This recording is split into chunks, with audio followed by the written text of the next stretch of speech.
아버지가 도박으로 탕진한 빚 때문에 복사꽃처럼 고운 옥년 아씨가 50살 넘은 엄진사의 첩으로 팔려가게 되었습니다. 절망에 빠진 아씨의 방 안으로 의문의 종이 한 장이 밀려듭니다. 오늘 밤 뒷담 장독대로 나오십시오. 글의 주인은 말수 접던 머슴 돌쇠였습니다. 확실한 불행 대신 알 수 없는 내일을 선택한 아씨. 두 사람의 위태로운 도주는 성공할 수 있을까요? 도깨비 아담을 찾아주셔서 감사합니다.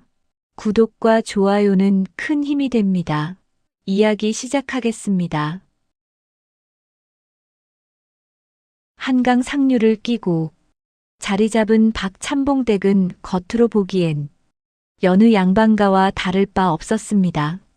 소슬대문 위로 기와가 반듯하게 얹혀 있고 안채와 사랑채 사이 담장엔 능소화가 제철을 만나 늘어져 있었습니다. 마을 사람들은 그 집을 두고 복받은 집이라 했습니다. 그러나 복이라 불리는 것들이 언제나 그 이름값을 하지는 않는 법이지요. 박참봉에게는 딸이 하나 있었습니다. 이름은 옥년이었습니다. 나이 18배 얼굴이 복사꽃 같다는 말을 들어도 전혀 어색하지 않을 만큼 이목구비가 고왔습니다. 총명하기도 하여 어려서부터 글을 읽고 서책을 가까이 했으며 웃음소리가 맑아서 그 소리만 들어도 기분이 절로 나아진다는 말을 동네 안악들이 입버릇처럼 하곤 했습니다. 그런 아씨가 팔려가는 것이었습니다. 박참봉이 빚을 졌습니다. 작은 빚이 아니었습니다. 몇 해 전 서울 한양에서 곡물 장사를 하다가 크게 손을 본 것이 시작이었고 거기에 기생을 끼고 다니며 허랑하게 쓴 돈이 눈덩이처럼 불어난 것이 그 다음이었습니다. 채권자는 충주에 사는 엄진사였습니다. 엄진사는 나이 50이 넘은 사내로 처복이 없어 본처가 일찍 세상을 떠났고 첩이 둘이나 있었음에도 자꾸 새 여자를 들이는 버릇이 있었습니다. 그 엄진사가 박참봉의 딸 옥년을 탐냈습니다. 소문을 어찌 들었는지 사람을 보내어 빚을 탕감해 줄 테니 딸아이를 첩으로 달라 했습니다. 박참봉은 처음엔 거절했습니다. 그러나 버티는 신용이 사흘을 넘기지 못했습니다. 아내가 울고 말려도 옥년 아씨 본인이 방 안에서 밥도 먹지 않고 버텨도 박참봉의 마음은 이미 기울어 있었습니다. 결정이 내려진 날 밤 그 소식을 옥년 아씨보다 먼저 들은 사람이 있었습니다. 머슴 돌쇠였습니다. 돌쇠는 나이 22로 박참봉 댁에 들어온 지 이태가 조금 넘었습니다. 어디서 왔느냐 물으면 충청도 쪽이라고만 했고 어느 집에서 일했느냐 물으면 웃음으로 얼버무렸습니다. 그러나 일 하나는 야무지게 했습니다.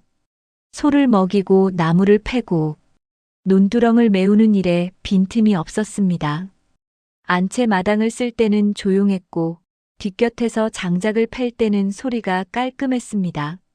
박참봉 집안 사람들은 그를 그냥 돌쇠라 불렀고 돌쇠는 그 이름에 군말 없이 응했습니다.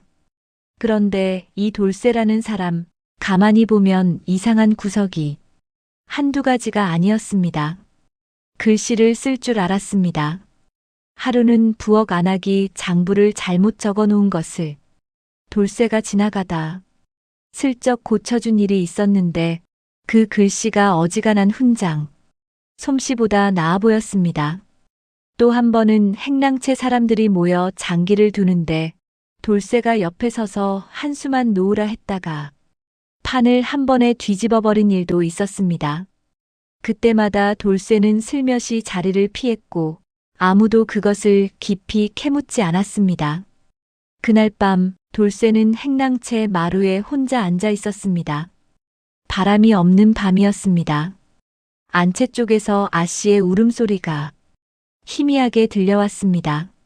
소리를 죽이고 있었지만 고요한 밤에 그 소리는 멀리까지 번졌습니다. 돌쇠는 한참을 그 소리를 들으며 앉아 있었습니다. 손을 무릎 위에 가지런히 얹고 눈은 어두운 마당 저편을 향하고 있었습니다. 사흘 뒤면 엄진사 집에서 사람이 오기로 되어 있었습니다. 아씨는 가마에 실려 충주로 떠나야 했습니다.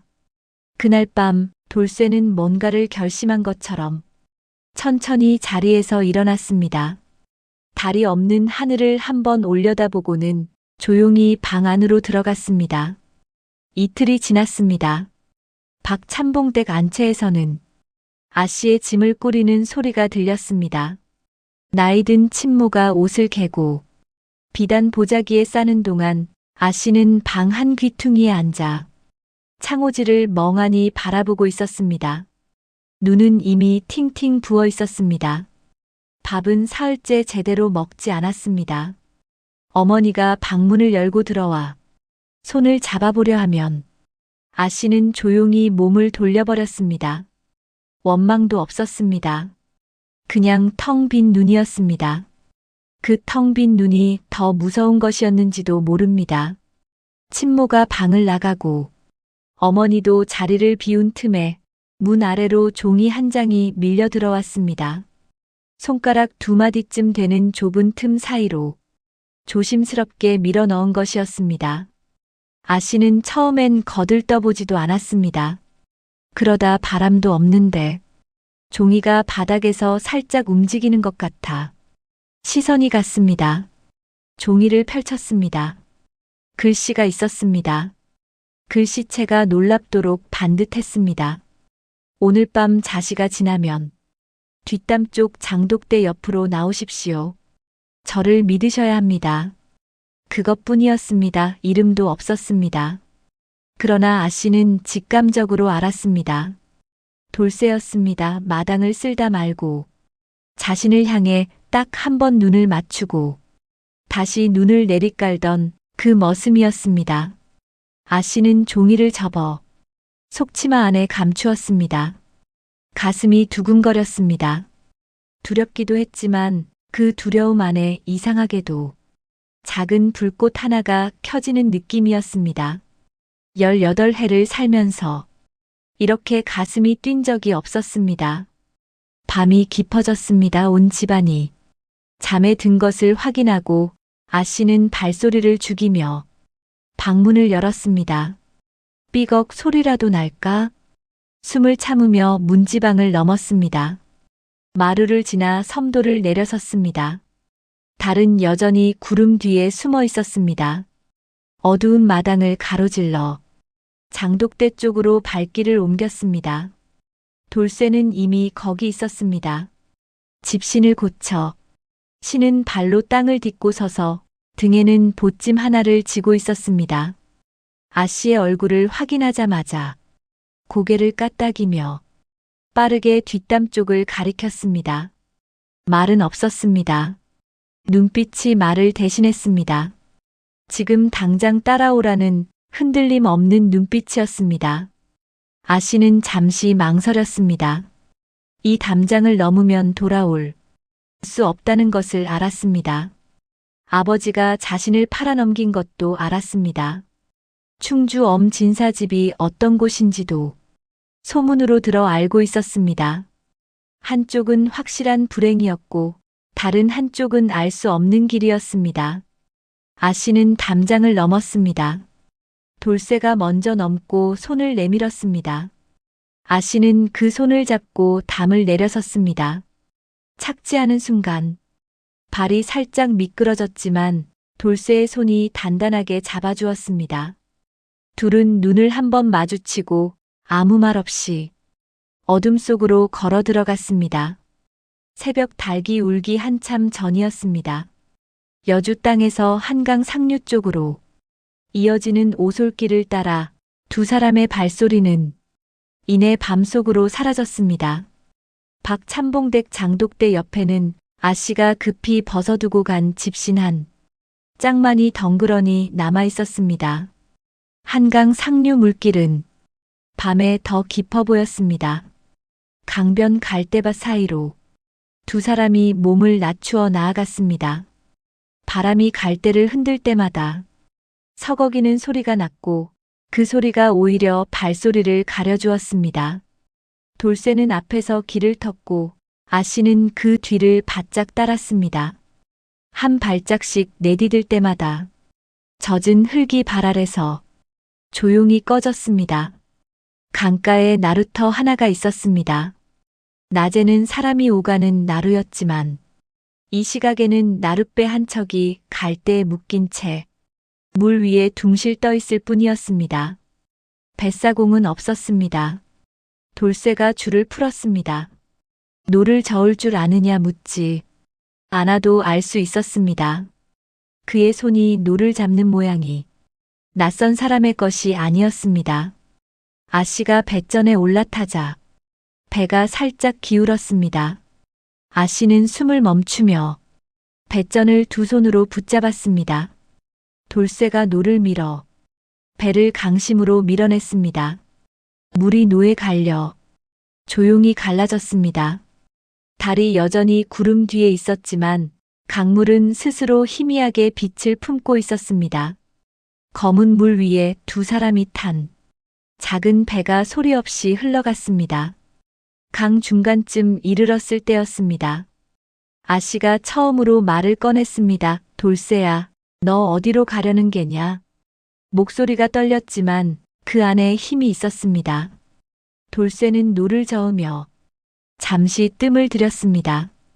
그리고는 강 건너편 산자락을 턱으로 가리키며 일단 저쪽으로 건너고 나서 말씀드리겠다고 했습니다. 짧은 대답이었지만 그 안에 무게가 있었습니다. 아씨는 더 묻지 않았습니다. 강을 다 건너 배를 갈대밭에 밀어넣고 두 사람은 다시 걸었습니다. 이번에는 산길이었습니다. 소나무가 빽빽한 비탈을 올랐습니다. 아씨는 처음엔 치마를 축혀들고 발을 내딛었지만 오르막이 가팔라지면서 숨이 가빠졌습니다. 돌쇠가 앞에서 가다가 아씨가 뒤처지는 것을 느끼고는 말없이 손을 내밀었습니다. 아씨는 그 손을 잡았습니다. 손이 거칠었습니다. 1년 내내 흙과 나무를 다룬 손이었습니다. 그런데 이상하게도 그 거칠음이 안심이 되었습니다. 산 중턱에 작은 빈집이 하나 있었습니다. 화전민이 버리고 간 것으로 보였습니다. 지붕에 이영이 군데군데 내려앉았고 문은 반쯤 열린 채 기울어져 있었지만 비는 막을 수 있을 만큼의 벽은 남아 있었습니다. 돌쇠가 먼저 들어가 바닥을 살피고 아씨에게 들어오라 했습니다. 집단 위에 보찜을 내려놓고 돌쇠는 작은 볼을 풀었습니다. 안에는 쌀 한 줌과 마른 생선 조각, 그리고 돈 몇 냥이 있었습니다. 미리 준비해 두었던 것이 분명했습니다. 아씨가 그것을 보며 물었습니다. 이걸 언제 마련한 게냐고. 돌쇠는 대답 대신 살짝 웃었습니다. 마른 생선을 반으로 나누어 아씨 앞에 내밀었습니다. 아씨는 사흘 만에 처음으로 무언가를 입에 넣었습니다. 새벽이 오기 전에 잠시라도 눈을 붙여야 한다고 돌쇠가 말했습니다. 날이 밝으면 다시 길을 나서야 하니까요. 박참봉댁에서는 아씨가 없어진 것을 아침 일찍 알아챌 것이고 사람을 풀어 찾기 시작할 것이었습니다. 엄진사 쪽에서도 가만히 있지 않을 것이었습니다. 시간이 없었습니다. 아씨는 집단 위에 등을 기댔습니다. 눈을 감으면 아버지의 얼굴이 떠올랐습니다. 섭섭함인지 노여움인지 모를 감정이 가슴 안에서 출렁였습니다. 그러나 그것도 잠깐이었습니다. 몸이 너무 지쳐 있었습니다. 눈이 스르르 감겼습니다. 돌쇠는 잠들지 않았습니다. 기울어진 문 틈새로 바깥을 내다보며 새벽이 오는 것을 기다렸습니다. 어둠이 조금씩 엷어지기 시작했고 산속 새들이 먼저 소리를 내기 시작했습니다. 그는 아씨의 잠든 얼굴을 한번 돌아보았습니다. 그리고 다시 문 밖을 향해 눈을 고정했습니다. 날이 밝자마자 박참봉댁은 발칵 뒤집혔습니다. 아씨의 방이 빈 것을 가장 먼저 발견한 것은 아침 밥상을 들고 들어간 참모였습니다. 이불이 한쪽으로 밀려 있고 방은 텅 비어 있었습니다. 참모가 소리를 지르자 안채가 술렁였고 박참봉이 곧 뛰어나왔습니다. 행랑채를 확인하니 돌쇠의 자리도 비어 있었습니다. 집단 위에 남은 것이라고는 낡은 소만 조각뿐이었습니다. 박참봉의 얼굴이 굳었습니다. 그는 처음에는 분노했습니다. 산 것이 감히 라는 말이 절로 나왔습니다. 그러나 이내 분노보다 더 무서운 것이 밀려왔습니다. 엄진사 쪽에 알려야 한다는 것이었습니다. 빚을 탕감받기로 한 계약이 깨진 것이었습니다. 채권자의 분노가 어떤 모양으로 날아올지 생각하니 다리가 풀렸습니다. 마을 장정 세세게 말을 내주고 뒤를 쫓으라 했습니다. 강 쪽으로 먼저 가보라 했습니다. 그것이 가장 빠른 도망길이라는 것을 박참봉도 알고 있었습니다. 충주에도 사람을 보냈습니다. 엄진사에게 사정을 알리고 도움을 구하러 갔습니다. 박참봉은 안채 마루에 주저앉아 머리를 감싸 쥐었습니다. 한편 산 중턱 빈집에서 출발한 두 사람은 이미 반시경쯤 길을 걷고 있었습니다. 돌쇠는 큰 길을 피해 산자락을 따라 걸었습니다. 포졸이나 마을 장정들이 먼저 눈을 뒤지는 것은 큰 길과 나루터라는 것을 알았기 때문이었습니다. 산길은 느렸지만 눈에 띄지 않았습니다. 아씨는 말없이 따랐습니다. 치마 자락이 가시덤불에 걸려 몇 번 찢겼지만 불평하지 않았습니다. 발에 물집이 잡히기 시작했지만 내색하지 않았습니다.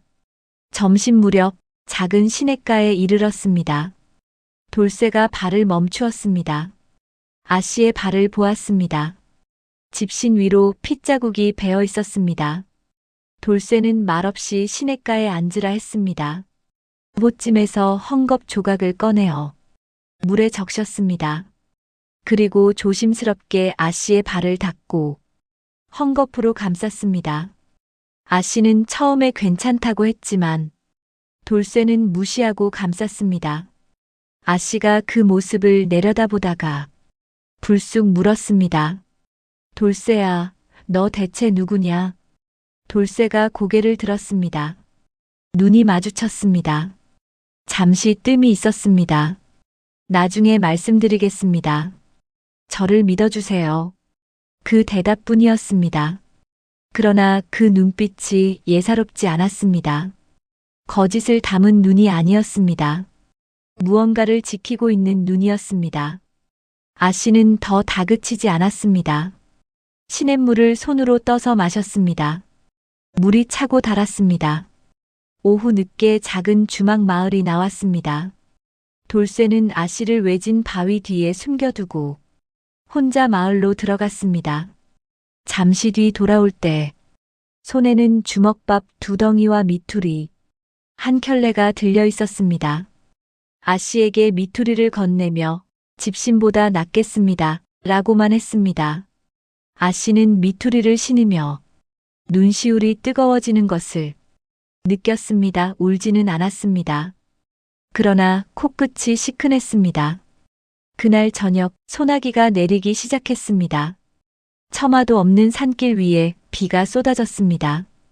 돌쇠가 보찜 안에서 기름종이 하나를 꺼내어 아씨의 머리 위로 들었습니다.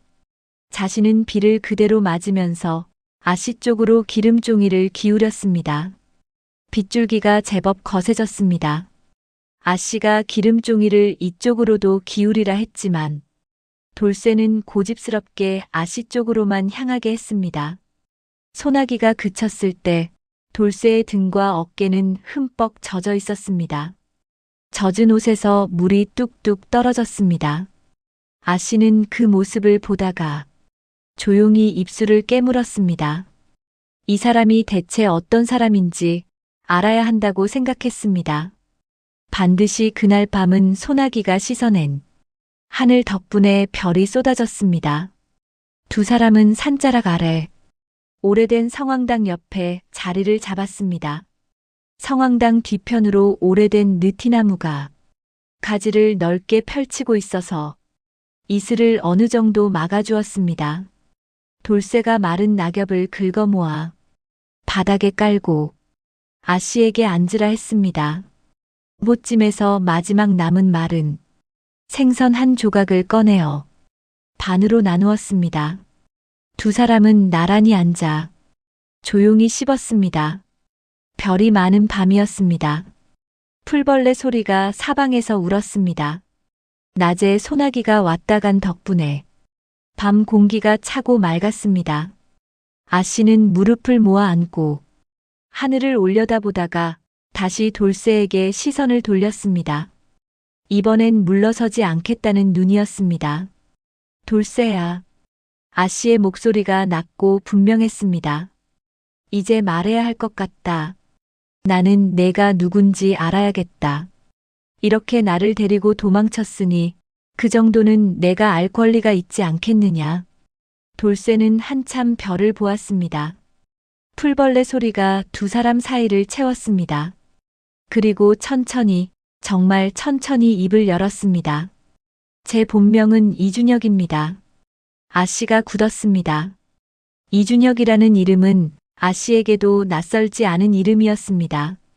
경기도 일대에서 이씨, 가문 중에 손꼽히는 집안, 이조 판서를 지낸 이 판서 댁의 외아들 이름이 이준혁이라는 것을 아씨도 어렴풋이 들어 알고 있었기 때문이었습니다. 목소리가 떨렸습니다. 설마 여주 이 판서 댁 도령이냐고.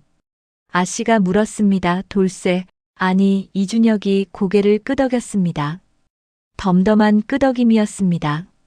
오래 감추어온 것을 드러낼 때의 무게가 그 끄덕임 안에 담겨 있었습니다. 이야기는 이러했습니다. 이준혁은 이 판서 댁의 외아들로 태어났으나 2해 전부터 집안에 거센 바람이 불었습니다. 이 판서가 조정에서 당파 싸움에 휘말려 탄핵을 받고 낙향하게 된 것이 첫 번째였습니다. 그 뒤를 이어 이 판서 댁과 오래 원한을 품어온 유 참판 쪽에서 이준혁 본인을 해코지하려는 움직임이 생겼습니다. 유 참판은 이 판서를 조정해서 몰아낸 당파의 실세였는데 이준혁이 훗날 아버지의 원수를 갚으러 나설 것을 미리 막으려 했던 것이었습니다. 이준혁의 아버지, 이 판서가 아들에게 일렀습니다. 당분간 몸을 낮추고 살아야 한다. 이름을 감추고 평범한 사람으로 숨어들어라. 위험이 지나갈 때까지 살아남는 것이 먼저다. 그래서 이준혁은 머슴이 되었습니다. 이름을 돌쇠로 바꾸고 여주 땅밖 참봉댁으로 들어갔습니다.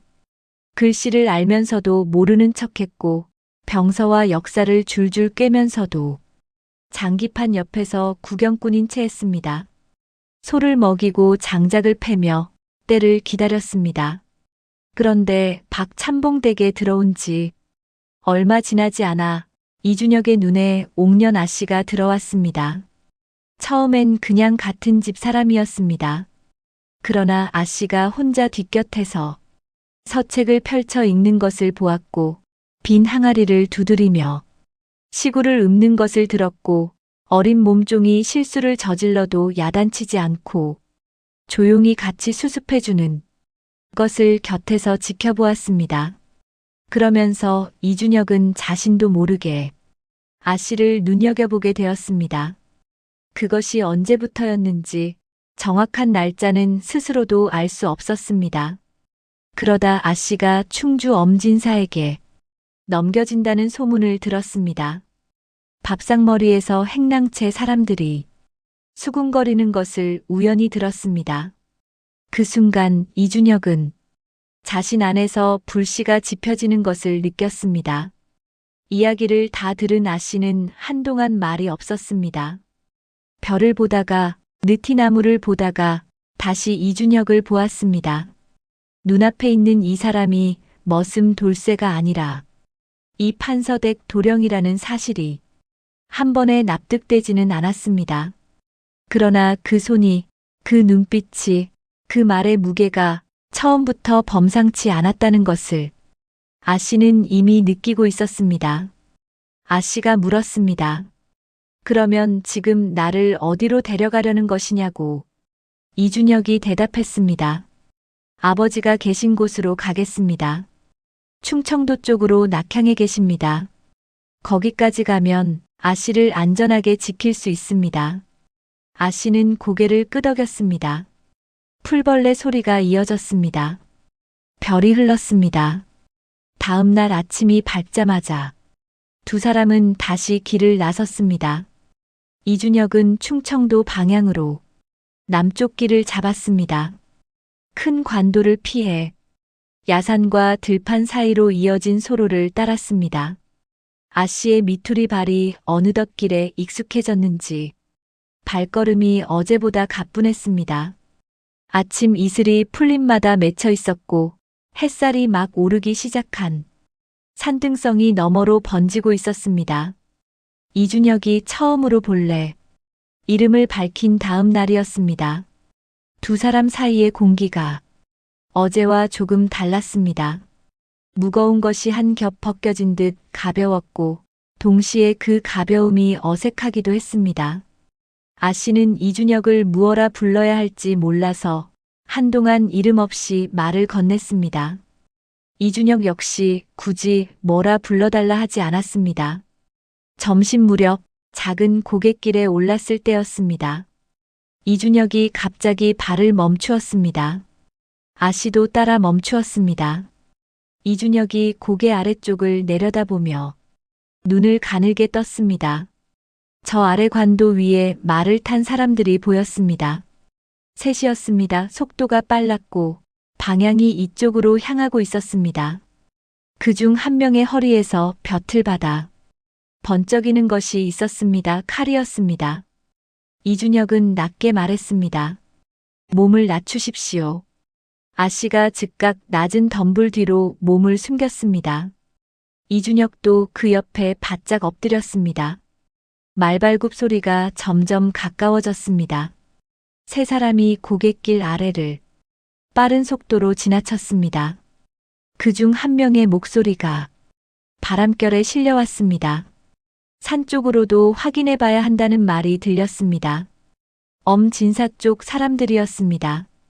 이준혁은 잠시 생각했습니다. 남쪽 길은 이미 막혔습니다. 저들이 고개를 돌려 산 쪽으로 올라오면 마주칠 것이 뻔했습니다. 다른 길을 잡아야 했습니다. 이준혁은 아 씨를 이끌고 고개 반대편으로 방향을 꺾었습니다. 동쪽으로 돌아 산등성이를 따라 우회하는 길이었습니다. 멀었지만 숲이 깊어서 몸을 감추기에 나았습니다. 두 사람은 빠르게 움직였습니다.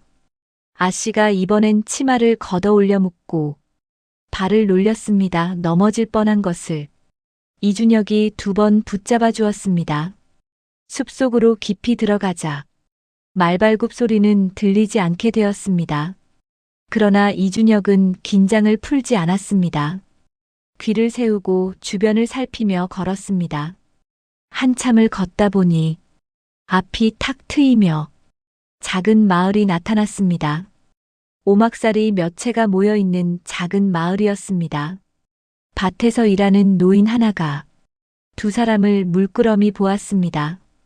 이준혁이 노인에게 다가가 공손하게 인사를 건넸습니다. 어른, 이 근방에 하룻밤 묵어갈 만한 곳이 있겠습니까? 노인이 이준혁을 위아래로 훑어보더니 부부냐고 물었습니다. 이준혁이 잠깐 머뭇거렸습니다. 아 씨가 더 빠르게 대답했습니다. 그렇습니다. 어른 고갯길을 넘다. 해가 기울었습니다. 노인이 고개를 끄덕이며 오솔길 안쪽을 가리켰습니다. 저 안에 과부 하나가 방을 내주는데 찾아가 보라 했습니다. 이준혁이 허리를 굽혀 감사를 표했습니다. 아 씨가 그 옆에서 조용히 따라 고개를 숙였습니다. 두 사람이 길을 걸어가며 아 씨가 나지막이 말했습니다. 조금 전에 부부라 했는데 불편하셨습니까? 이준혁이 앞을 보며 대답했습니다. 아닙니다. 그 한마디가 어딘지 짧게 끊겼습니다. 아씨가 살짝 웃었습니다. 웃음이 볼 위로 번지는 것을 아씨 스스로도 느꼈습니다. 이 상황에 웃음이 나온다는 것이 우습기도 하고 그 웃음이 낯설지 않다는 것이 또 이상하기도 했습니다. 과부댁 방은 작았지만 따뜻했습니다. 주인 여자가 아무것도 묻지 않고 저녁을 차려주었습니다. 된장국과 보리밥이었습니다. 아씨는 태어나 처음 먹는 음식인데 태어나 먹어본 것 중 가장 맛있는 것 같다고 생각했습니다. 이준혁은 밥을 다 먹고 나서 마당으로 나가 밤하늘을 살폈습니다. 추격자들이 아직 물러서지 않았다는 것을 그는 알고 있었습니다. 내일은 더 조심해야 할 것이었습니다.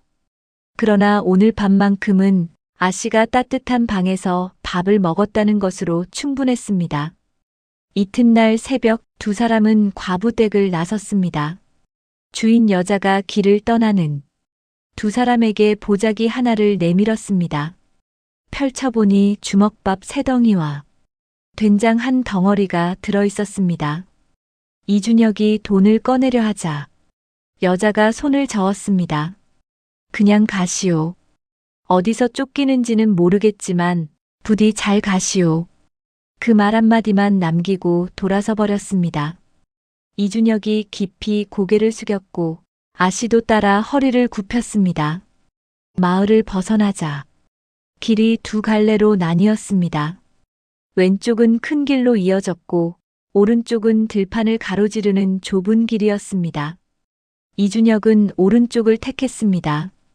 들판 길이 더 눈에 띄기는 하지만 어제 추격자들이 산 쪽을 뒤졌으니 오늘은 반대로 열린 길이 오히려 허를 찌를 수 있다고 판단했습니다. 들판은 넓었습니다. 벼가 패기 시작한 눈들이 양쪽으로 펼쳐졌습니다. 바람이 불면 벼 이삭이 한꺼번에 일렁였습니다. 아씨는 걸으면서 그 풍경을 바라보았습니다.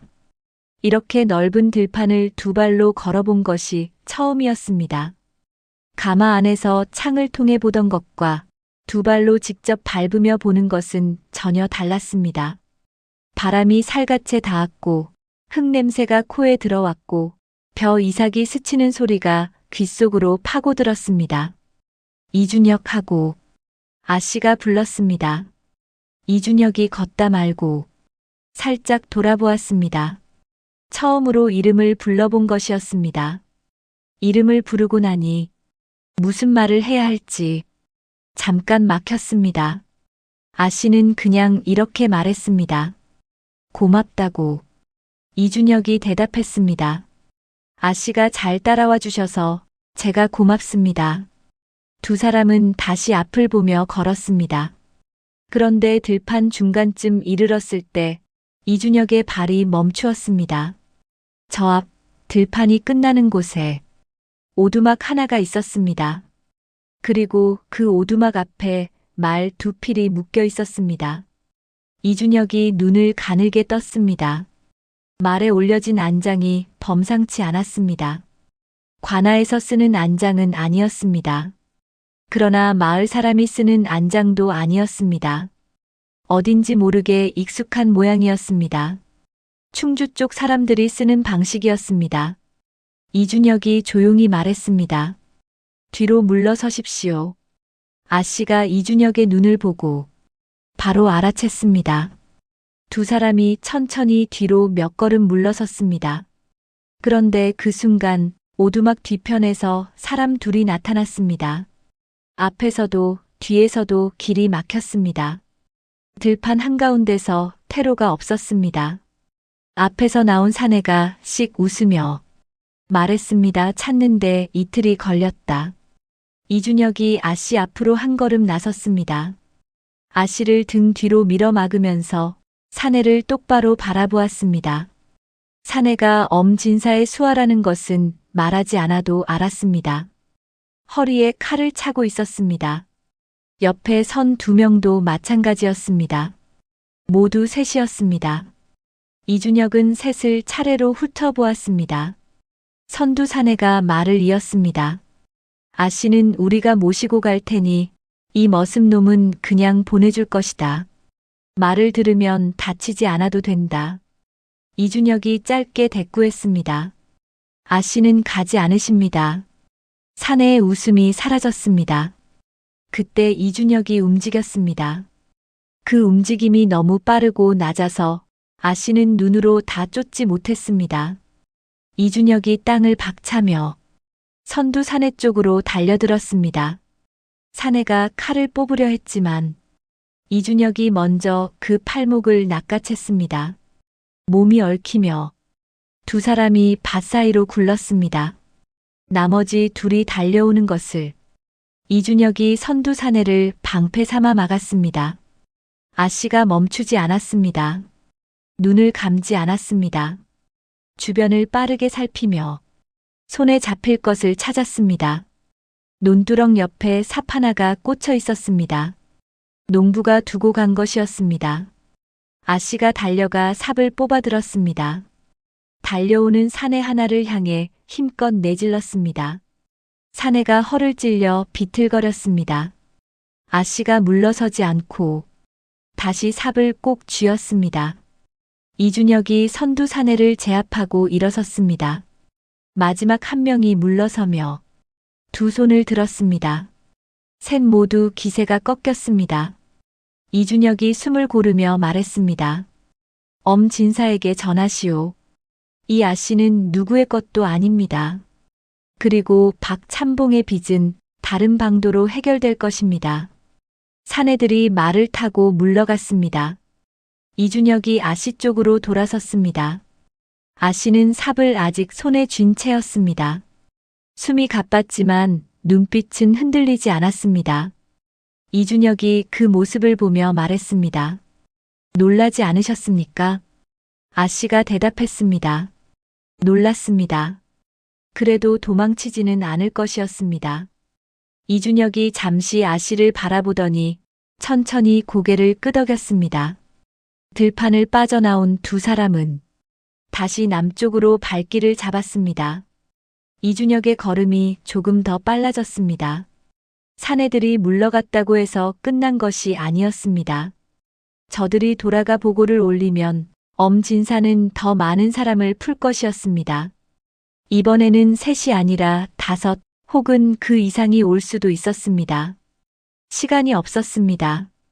아버지가 계신 충청도 땅까지 오늘 안에 최대한 가까이 닿아야 했습니다.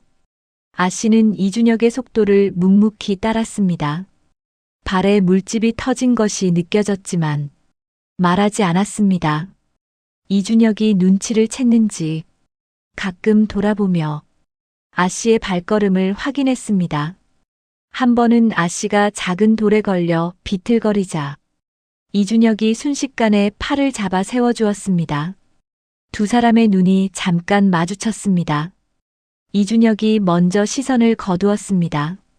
오후 늦게 고즈넉한 산골 마을을 하나 지났습니다. 마을 어귀에 감나무가 줄지어 서 있었고 덜 익은 감이 가지마다 주렁주렁 달려 있었습니다. 아씨가 그것을 보며 가을이 오고 있다고 나지막이 말했습니다. 이준혁이 걸으며 대답했습니다. 아버지 댁 뒤뜰에도 감나무가 있습니다. 그 말 한마디에 아씨는 이준혁이 그 집을 그리워하고 있다는 것을 느꼈습니다. 이 사람도 집이 있고 돌아가고 싶은 곳이 있구나 싶었습니다. 저녁 무렵이 되어서야 충청도 경계 근처 마을에 닿았습니다. 이준혁이 마을 입구에서 발을 멈추었습니다. 그리고 잠시 서서 사방을 살핀 다음 마을 안쪽 외진 주막으로 들어갔습니다. 주막 주인이 이준혁의 얼굴을 보자마자 눈이 커졌습니다. 도련님 하고 입이 열리려는 것을 이준혁이 눈짓으로 막았습니다. 주막 주인은 그제야 입을 다물고 고개를 숙였습니다. 아씨가 그 장면을 조용히 지켜보았습니다.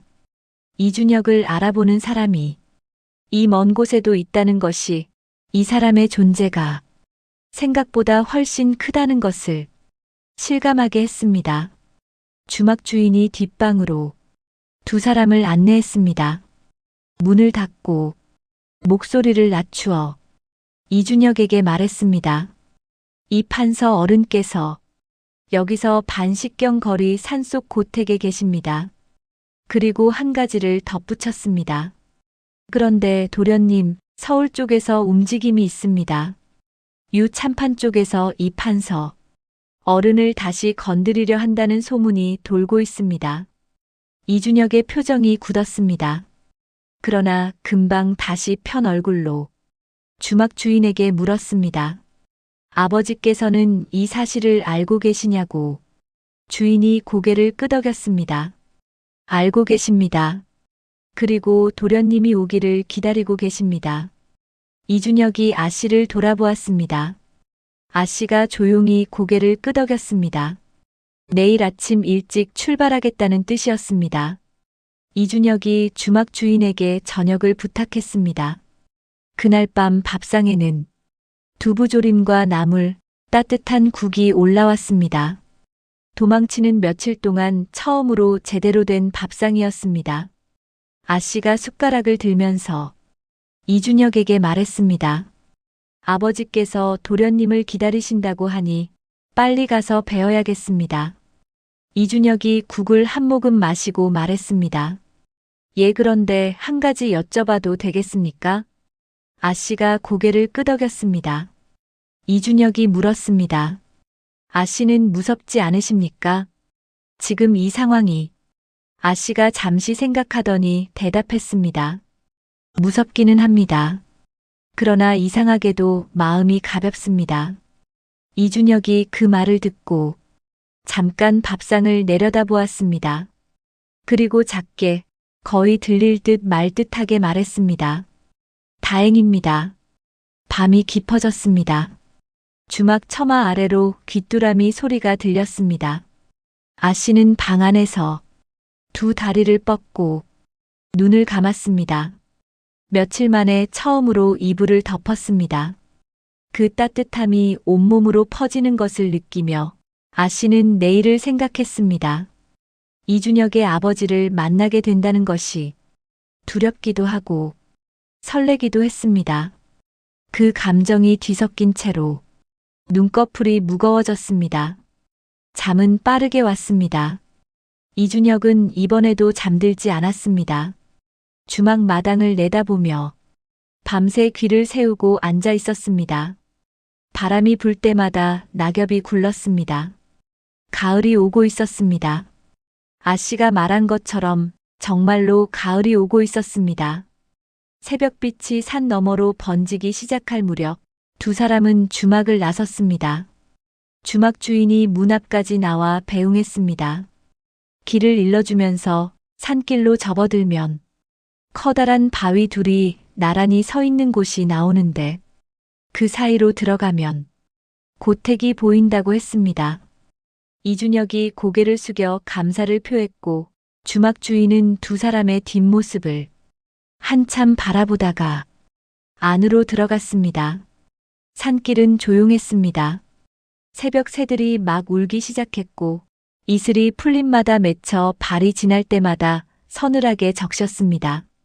아씨는 이준혁의 뒤를 따르면서 자꾸 가슴이 두근거리는 것을 느꼈습니다. 이 판서를 만난다는 생각에 발걸음이 조금씩 느려졌습니다.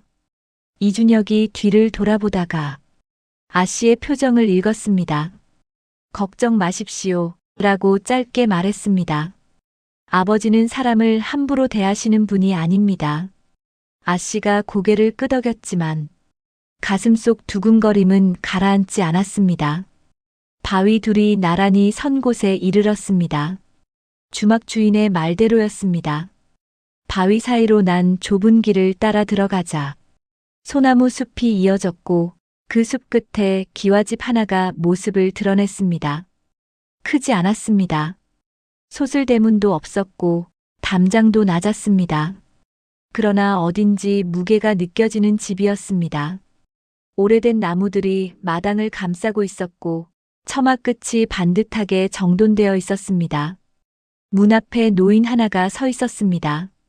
갓없이 상투만 튼 채로 두루마기를 걸치고 지팡이를 짚은 노인이었습니다. 눈이 길고 이마가 넓었습니다. 이준혁과 생김이 닮았습니다. 그 노인이 두 사람이 오는 것을 보더니 지팡이를 땅에 세우고 바로 섰습니다. 이준혁이 걸음을 멈추지 않고 바로 다가가 무릎을 꿇었습니다. 아버지, 늦었습니다. 그 말이 전부였습니다. 이 판서가 아들의 어깨를 가만히 내려다보았습니다. 손을 들어 아들의 어깨 위에 올렸습니다. 일어나거라. 목소리가 낮고 단단했습니다. 이준혁이 일어섰습니다. 이 판서의 시선이 아씨에게로 옮겨왔습니다. 아씨가 황급히 허리를 굽혀 인사를 올렸습니다. 여주 박참봉댁 딸 옥년이라고 했습니다. 이 판서가 아씨를 한동안 살펴보았습니다. 그 눈이 차갑지 않았습니다. 깊었습니다. 무언가를 오래 들여다보는 눈이었습니다. 이 판서가 말했습니다. 고생이 많았다 들어오거라. 그것뿐이었습니다. 그런데 그 짧은 말 안에 아씨를 나무라는 것도 의심하는 것도 없었습니다. 아씨는 고개를 들고 이 판서의 뒤를 따라 대문 안으로 들어섰습니다. 사랑채의 자리를 잡고 이 판서가 이준혁에게 물었습니다. 도중에 엄진사 쪽 사람들과 마주쳤느냐고. 이준혁이 들판에서 있었던 일을 간단히 고했습니다. 이 판서가 조용히 들으며 고개를 끄덕였습니다. 그러더니 뜻밖의 말을 꺼냈습니다. 박참봉댁 빚은 내가 이미 처리했다. 이준혁과 아씨가 동시에 이 판서를 보았습니다. 이 판서가 찻잔을 들며 말을 이었습니다. 준혁이가 박참봉댁에 들어간 지 얼마 지나지 않아 주막 주인 편으로 소식을 들었다. 그 집 사정이 어렵다는 것도 엄진사와 얽힌 사정도 이미 사람을 보내어 빚을 대신 청산했다. 엄진사 쪽에는 다른 방도를 찾으라 일렀고 엄진사도 더 이상 건드리지 않겠다고 했다. 유참판 쪽에서 자신을 압박하는 이 시기에 굳이 이 판서 집안과 원한을 더 쌓고 싶지 않았을 것이라 했습니다. 아씨가 그 말을 들으며 눈을 내리깔았습니다. 자신이 겪은 며칠이 이 판서에게는 이미 예상된 길 안에 있었다는 것이 새삼 놀라웠습니다. 그러면서도 이 판서가 멀리서 모든 것을 지켜보고 있었다는 것이 이상하게 마음을 놓이게 했습니다. 이 판서가 아씨에게 직접 말을 건넸습니다. 그래, 부모님이 보고 싶겠지. 아씨가 대답했습니다. 예, 어른. 섭섭한 마음도 없다 하면 거짓이 되겠지만 어머니는 걱정이 됩니다. 이 판서가 고개를 끄덕였습니다. 연통을 넣어 아씨의 어머니에게 안부를 전하마. 그 말에 아씨의 눈 속에 무언가 촉촉한 것이 잠깐 지나갔습니다. 그날 점심상이 차려졌습니다. 오래된 고택 마당에 늦여름 햇살이 기울어 드리웠습니다. 밥상 위에 찌개와 나물과 구운 생선이 놓였습니다. 이 판서와 이준혁과 아씨 셋이 나란히 앉았습니다. 처음에는 어색했습니다. 그러나 이 판서가 아무 말 없이 밥을 먹기 시작하자 나머지 둘도 자연스럽게 수저를 들었습니다. 처마 끝에서 바람 소리가 났습니다. 마당의 나무잎이 살랑 흔들렸습니다. 아씨는 그 고요한 밥상 안에 앉아 이상하다고 생각했습니다. 며칠 전만 해도 충주로 팔려가던 몸이었는데 지금 이 자리에 이렇게 앉아 있습니다. 삶이라는 것이 정말이지 한치도 예측할 수 없구나 싶었습니다. 그 생각을 하는 동안 아씨의 얼굴에 조용한 미소 하나가 번졌습니다. 이준혁이 그것을 보았습니다. 이준혁도 조용히 시선을 밥상 위로 거두었습니다. 그렇게 가을이 왔습니다. 충청도 산자락 아래 이 판서의 고택에 단풍이 들기 시작했습니다.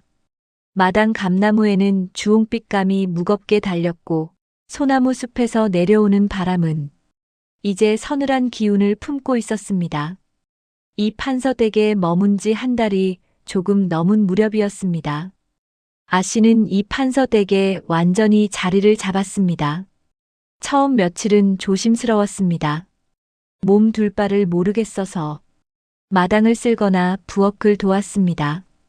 그러나 이 판서댁의 늙은 친모가 아씨를 말렸습니다. 아씨는 손님이니 그리 하지 마시오 했습니다. 아씨가 대답했습니다. 손님이 아니라 식구로 있고 싶습니다. 친모가 그 말을 듣고 한참 아씨를 바라보더니 피식 웃었습니다. 그 뒤로 친모는 아씨에게 집안일을 거들어 달라고 청했고 둘은 금세 가까워졌습니다. 이준혁은 그 사이 바빴습니다. 이 판서가 아들에게 일렀습니다. 이제 때가 왔다. 유 참판 쪽에서 먼저 조정에 손을 뻗으려 하고 있으니 우리도 가만히 앉아 있을 수 없다. 이준혁은 머슴처럼 살던 이태 동안 쌓아둔 것이 있었습니다. 박참봉댁 주변 마을들을 오가며 들은 민심, 지방 관아의 허술한 구석들, 유 참판 쪽 사람들이 지방에서 벌이는 일들, 그것을 하나씩 정리하여 이 판서와 함께 조정에 올릴 상소를 준비했습니다. 밤이면 등불 아래 앉아 글을 썼고 낮이면 이 판서와 마주 앉아 의논했습니다. 아씨는 그 모습을 곁에서 보았습니다. 어느 날 저녁 이준혁이 등불 아래 글을 쓰다가 막히는 부분이 생겨 고민에 잠겨 있었습니다. 아씨가 지나가다 멈추어 섰습니다. 그리고 조용히 말했습니다. 거기서는 이렇게 쓰는 것이 낫지 않겠습니까? 이준혁이 고개를 들었습니다. 아씨가 일러준 문장을 이준혁이 받아 적었습니다.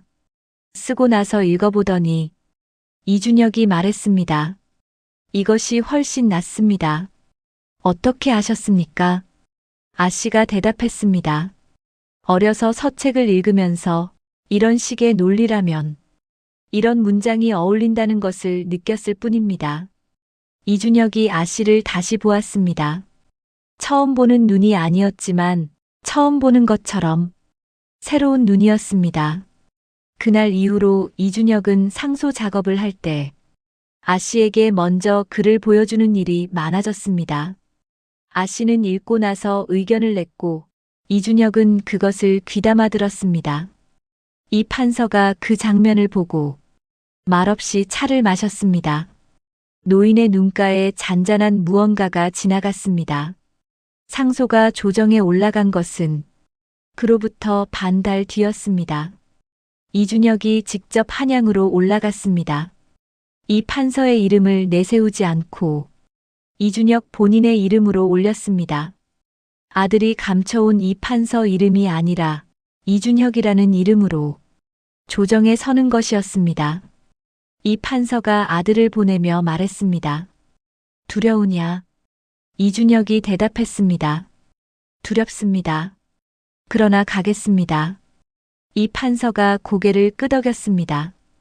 그것으로 충분하다. 아씨는 이준혁이 떠나는 날 아침 마당 앞에 나와 섰습니다. 이준혁이 짐을 꾸리고 말 위에 오르기 전에 아씨에게로 다가왔습니다. 잘 다녀오겠습니다. 오래 걸리지 않을 것입니다. 아씨가 대답했습니다. 알고 있습니다. 그러니 꼭 돌아오십시오. 이준혁이 잠시 아씨의 얼굴을 바라보았습니다. 그리고 살짝 고개를 숙이며 말했습니다. 반드시 돌아오겠습니다. 아씨를 두고 가지 않겠습니다. 말이 마당을 가로질러 대문 밖으로 나갔습니다. 아씨는 이준혁의 뒷모습이 소나무 숲 사이로 사라질 때까지 그 자리에 서 있었습니다. 그로부터 열흘이 지났습니다. 이준혁이 돌아왔습니다. 돌아올 때 혼자가 아니었습니다. 조정에서 이준혁의 상소를 받아들였고 유 참판 쪽이 그동안 지방에서 자행해온 일들이 낱낱이 드러났습니다. 유 참판은 관직에서 물러났고 이 판서에게 씌워졌던 억울한 혐의도 공식적으로 풀렸습니다. 이준혁은 조정에서 전가를 하나 들고 왔습니다. 이 판서의 복권을 알리는 문서였습니다. 이 판서가 그 문서를 두 손으로 받아들었습니다. 한참을 아무 말 없이 바라보았습니다. 그러다 조용히 내려놓고 뒤뜰 감나무 쪽으로 걸어갔습니다. 이준혁이 따라가지 않았습니다. 아씨도 따라가지 않았습니다. 노인에게 혼자 있을 시간이 필요하다는 것을 둘 다 알았습니다. 한참 뒤 이 판서가 돌아왔습니다. 얼굴이 맑았습니다. 오늘 저녁은 잘 차려라 라고 친모에게 말했습니다. 친모가 알겠습니다 하고 부엌으로 들어갔습니다. 그 저녁 상소를 처음 도운 날부터 이준혁이 아씨에게 하고 싶었던 말이 있었습니다. 저녁 밥상이 끝난 뒤 이준혁이 아씨에게 마당으로 나오겠느냐 했습니다. 둘이 마당 감나무 아래 나란히 섰습니다. 가을 밤하늘에 별이 많았습니다.